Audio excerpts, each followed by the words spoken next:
Bonjour à tous, j'espère que vous allez bien. On se retrouve aujourd'hui pour une vidéo sur Mila Jasmine. Comme d'autres influenceurs avant elle, Mila a été épinglée par la DGCCRF, c'est-à-dire la Direction Générale de la Concurrence, de la Consommation et de la Répression des Fraudes. L'influenceuse est visée par une injonction de cesser des pratiques commerciales trompeuses. Mila doit donc afficher ce message sur ses comptes Instagram et TikTok pendant quelques temps. Une sanction qu'elle trouve complètement démesurée et injuste. Agacée, celle qui vient d'accoucher de son deuxième enfant pousse un gros coup de gueule contre la DGCCRF. N'hésitez pas à vous abonner à la chaîne si ce n'est pas déjà fait et à liker et commenter cette vidéo pour me soutenir. Merci beaucoup et à très vite pour une nouvelle vidéo. Bonjour à tous. Ne soyez pas étonnés de voir sur mon Instagram et TikTok un post de la DGCCRF.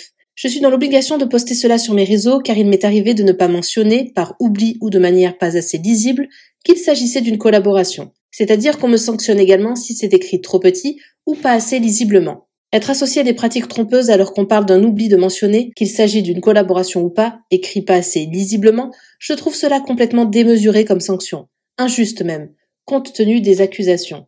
Bref, que voulez-vous, c'est la loi, donc je ne vais pas faire de recours cette fois et je vais afficher cela sur mes réseaux. Mais je n'en pense pas moins.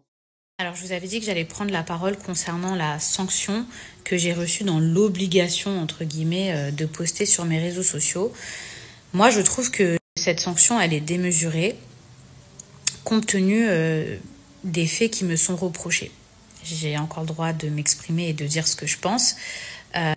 Être associé à des pratiques trompeuses alors que ce qu'on me reproche, en réalité, c'est de ne pas avoir écrit tout le temps quand il s'agissait d'une collaboration ou pas assez lisiblement. C'est-à-dire que je l'ai écrit, mais selon eux, pas assez lisiblement.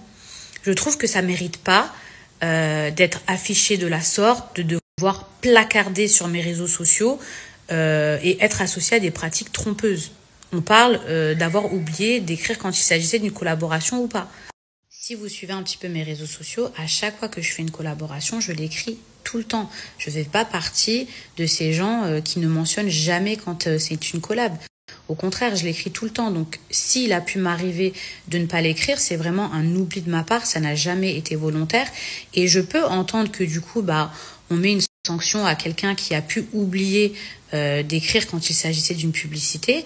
Mais quand même, de là à ce que j'épingle ça sur mes réseaux sociaux, être associé à des pratiques trompeuses, j'ai été placardée sur le compte de la DGCRF, il y a eu des articles contre moi dans le Parisien, contre BFM, comme si j'étais une criminelle. Faut pas la pousser là, faut pas abuser non plus. Je veux dire, ok, j'ai oublié parfois d'écrire publicité, mais ça mérite pas tout ça. Il faut savoir que tout ça, la sanction, les articles contre moi, etc., c'est arrivé 4 jours après mon accouchement. Et ces gens-là, ils suivent mon actualité. Donc, ils savaient très bien que je venais d'accoucher. Et je suis pas en train de vous dire qu'un accouchement ou une grossesse, c'est un totem d'immunité, puisque là, je vous vois déjà venir, ou qu'on peut outrepasser la loi parce qu'on est enceinte. Non. Mais on reste des êtres humains, on n'est pas des chiens non plus. Et au final, la loi, qu'est-ce que c'est? Et pour qui? Je suis pas en train de vous dire qu'il y a pire que moi, parce que ce sera pas mon argument de défense. Mais quand je vois qu'il y en a qui écrivent jamais que c'est une publicité, jamais, que ça fait de la pub pour de la contrefaçon, etc. Et que moi, on vient me demander d'afficher ça sur mes réseaux sociaux, comme si j'étais la plus vilaine fille du monde, parce que parfois il m'est arrivé d'oublier d'écrire publicité. Bien sûr que je trouve que la sanction est injuste. Et il y a une vraie question que je me pose, et je vous avouerai que j'ai pas encore la réponse.